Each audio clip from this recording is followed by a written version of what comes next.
Welcome to part 5 of the point of view in literary text. We just finished going over what first, second, and third person point of view is. And now we're going to go over what third objective, third limited, and third omniscient point of view is. So let's start with third objective. In third objective point of view, the narrator doesn't know any of the character's thoughts and feelings in the story. So let's write that down. So the narrator doesn't know any of the characters'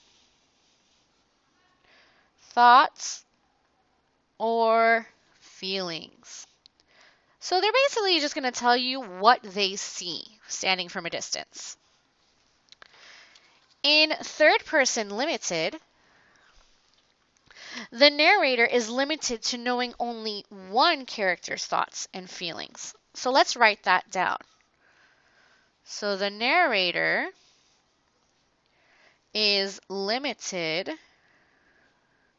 to only knowing one character's thoughts and feelings. And finally, in third omniscient, the narrator is going to know all of the characters' thoughts and feelings. So let's write that down. So the narrator is going to know all characters' thoughts and feelings. Now, on one of the separate pages in your packet, you have these long little snippets from of different types of third person point of view.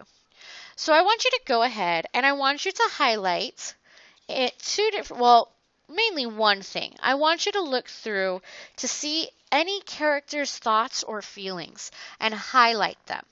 And then go ahead and pause your video, do that, and then come back so we can try to figure out which one is which. So I've gone ahead and I've highlighted the thoughts and feelings of all the different characters in the three. Now what we're going to do is, if you have an example that you couldn't find a single character's thought and feeling, then that's going to be your objective one. So here it says, Cynthia continued to wander deeper into the forest. Her footsteps echoed in the emptiness of the woods. Eventually, she made the realization that she was completely alone. She immediately stopped in her steps and started digging in her bag. If you notice, we don't have any characters' thoughts or feelings. It's literally just stating what they see her doing. So what you're going to do with this is you're going to go ahead and fold it in half. And you're going to put glue on the back of the top side, and we're going to be gluing it under third objective. So go ahead and get your glue, put glue on the top side, and glue that in to third objective. This way you always have an example of what third objective looks like. Now for third limited, we want to find an example where we are limited to only one character's thoughts and feelings.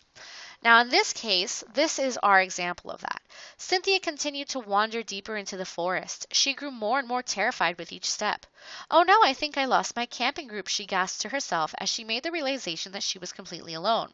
She immediately stopped in her steps and started digging in her bag. And here we see italicized text, which means that this is her thoughts.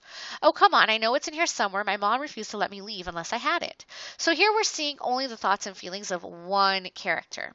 So we're going to go ahead and put this underneath third limited. So go ahead, fold it in half, put glue on the top side, and then glue that underneath third limited.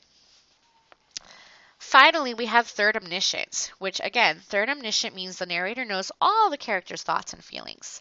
Here we see that Cynthia continued to wander deeper into the forest with her friend Amanda. They both grew more and more terrified.